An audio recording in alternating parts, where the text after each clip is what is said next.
BFM 89.9. I'm Audrey Raj. I'm back with your World Cup quickie. The World Cup is taking a breather before the quarterfinals kick off this weekend, and I'm suffering from withdrawal symptoms. Are you? Yes. Yes. But this downtime, I guess, helps us look back at what a wonderful tournament it's been so far. Who's been the best player at the tournament for you? Has it been Lionel Messi? What about James Rodriguez from Colombia?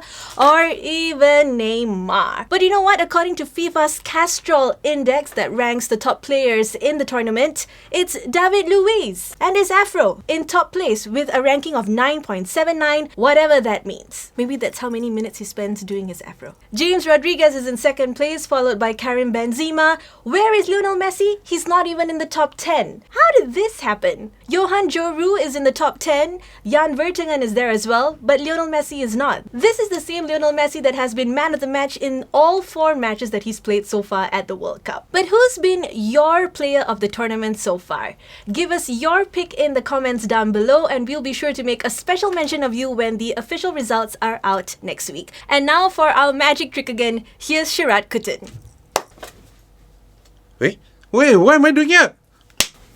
Well, I'm Sharaad Kuttan. That was David Chu. And thank you so much, Audrey, for a roundup of the World Cup news. Now, this is the front page of the NST. Look very carefully. The 3 stories here represent pretty much the morning headlines. Hunters hunted. Now that's a story, an ongoing story on the question of Malaysians attracted to foreign jihadi wars. Now the man who was said to be a high value target in the operations to discover who these militants are has turned out to be none other than a lecturer from University Malaya. He's on the run now along with 4 others. Tina Harian has that story. Penjara UMD Buru, there you have it.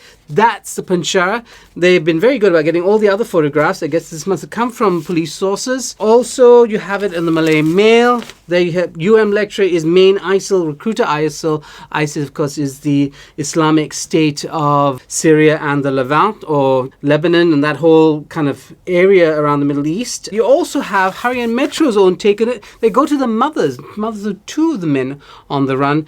These mothers, of course, expressing disappointment. That's the only, I guess, thing they would be quoted saying. Expressing disappointment. The kids were educated, some of them foreign educated, and they put out and made a lot of sacrifices for the kids. Very disappointed there in what's happened. Trying to understand what's going on, I think I'd like to recommend something from the Star. Here is Marina Mahathir's column on page 27, really worth reading. She talks about the toxic environment, the anti-Shia environment that might have been a spur. She talks about the Inspector General of Police who got it all wrong when he said that it was Shias that would be spurring militant activity in the country, when in fact all those are being recruited to a so-called Sunni cause. And she also says, and this is a very telling line, we've been telling them that as Malay Muslim men, they are superior to everyone else and entitled to everything in this country. She's saying that that culture of entitlement has led these young men astray. Who these young men are, we're going to be finding out more about that in the weeks to come, I believe. Okay, the other story, the big cave-in story, of course it went all viral with images.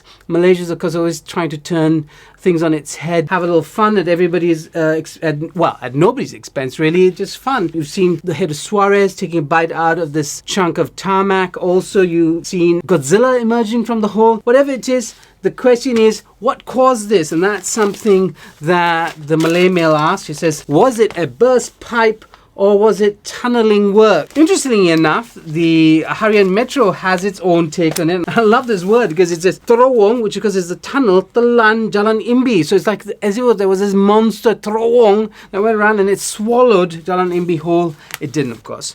And that's the word of the day, telan, because somebody, or perhaps a lot of us, are swallowing a propaganda whole in this country and then shaping our behavior accordingly. Now, the other story, of course, is our dodgy diplomat. Okay, let me stop myself right there. He is innocent until proven guilty. That's what the Minister of Foreign Affairs is saying, and I guess it's a reminder and a justified comment from the foreign minister. He is in fact innocent until proven guilty, but what's happening is his guilt or innocence is going to be proven in a court of law in New Zealand. That's right, New Zealand, not Malaysia. So the government has decided to send him back. The other stories in the news, Warga express citizenship.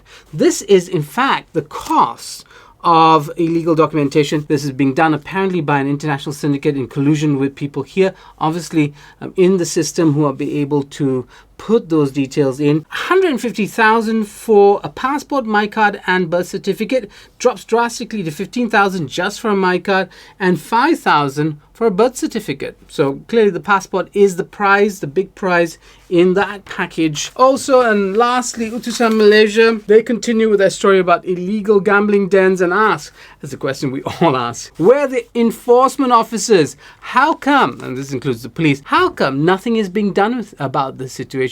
Why are these illegal gaming outlets acting with impunity? Who's protecting them? That is the big question. And then again, the story of the cave-in, and there, the 5 men being hunted for recruiting students to a militant cause to become suicide bombers and such. That's all we have for this morning on BFM's Morning Headlines. I'm Sharaad Kuttan at BFM 89.9.